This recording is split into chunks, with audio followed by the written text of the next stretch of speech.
So welcome to Techno Dad Life, and my name is Jeff, and today what we're going to be doing is going over what to look in your first home security camera, and we're going to be using the Annke C500 as an example.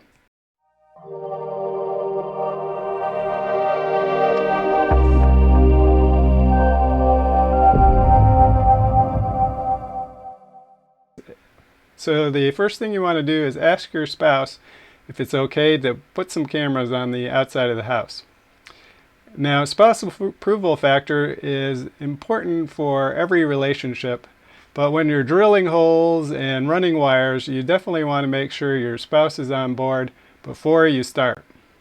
Next is, so basically this is only for people who own homes, unless you have that special kind of landlord that will let you drill holes through walls. Next, you need to take into account how old your house is and the type of wires it has, and then the spaces that you need to run actually Ethernet cable or power wires to actually power up your camera. And then you need to take into account where you can actually place the cameras to get the field of view coverage that you actually want.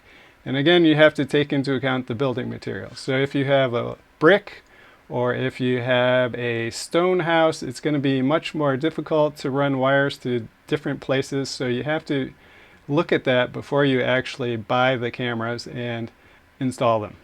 Finally, in this section also, you have to take into account the legal requirements for your area. And in some countries, it's illegal to take video of public places. So you want to make sure your cameras are not pointed at your neighbors and spying on them. Next is more of an aesthetic choice. Do you want a dome-shaped camera, or do you want what's called a bullet-shaped camera? There are also cheap alternative cameras, but I don't suggest buying these. There are some cameras that are called PTZ, which means pan, tilt, and zoom. Those cameras tend to be much more expensive than just the simple dome or bullet camera. So the next difference is a wired camera versus a wireless camera. Now, you may think wireless camera is the best, but wireless cameras still need power. So you either have to get one that is solar powered, battery powered, or you have someplace that you can plug it in. Now, the other type is the wired power over Ethernet, which is the type I prefer. So basically, you just have to run one wire to wherever you need to go, and then you plug it into the special type of switch that actually provides power back to the camera. So far you've noticed we haven't talked about the features of the cameras. So I would say the most important thing is whether you have to pay monthly fees or don't. That would be my first thing to look at. And then next is quality of video. And so quality of video is dependent on how big the sensor is. So currently cameras are either 2 megapixels, 4 megapixels, 5 megapixels, or 8 megapixels. So 4 megapixels and above is 1080p, 8 megapixels is 4K. So this camera is 5 megapixels. It only produces a 1080p picture, but because it has a 5 megapixel rather than a 4 megapixel camera, I tend to find the images much sharper than the 4 megapixel cameras I've tested. Of course, if you can get a 4K camera that's better, they're just twice the price of the 1080p cameras currently. So this particular camera doesn't have any audio or spotlight on it, but just in my testing, those spotlights and audio, two-way audio is pretty gimmicky right now. Neither of which are very good.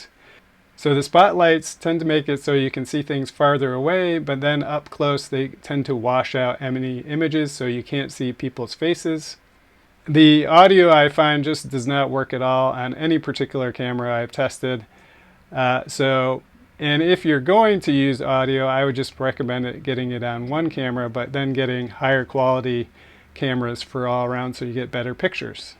So you also need to look at app support, or actually if you're watching my channel, more home automation.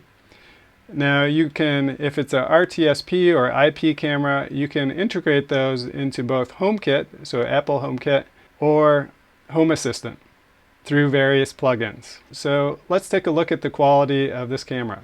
So here I'm using the Hi-Spy agent to film me, and then if we take a look at my regular camera, you can see this one, the image between these two. So the image quality between these two is much closer than I would expect. So now let's try in the dark and see what happens. So here we can see with my professional camera, we're getting the glow off of my filming equipment here, but all the lights are off. Then when we switch over to this camera, you can see I'm actually pretty bright and you can still see my face. So let's go a little farther away. And so here I'm about 20 feet away, 15 feet away. And then here is my regular camera. And then here is with my monitors turned on, so just a little ambient light. So much goes into color just with a tiny bit of light. Now, one thing I didn't mention yet was the recording format. Now, one thing that the Annke has over almost every other camera except for 4K cameras right now is that it records in H.265 compared to H.264. Now, what that means for you is that the recordings, when they're in H.265, generally are about 7 times smaller than the H.264 and have the same quality. So basically you're going to be using a lot less storage space, which will save you money in the long term depending on how big of discs you have. My thoughts on the Annke C500 is that it's a great starter camera, has great picture quality, records in 2K, good night vision without any spotlight, and it's ONF RTSP compatible, which means that you'll never have a problem getting your images out of it. So would I recommend this camera? And the answer is a resounding yes. So it is a great camera to start your own home security system. And if you have any comments, make sure you put them down below. Otherwise, make sure you like and subscribe. We'll see you next time, and bye-bye. And a special thank you to all my patrons who, without your support, this channel would not be possible. And if you haven't already, please think about supporting the channel you love. Thank you.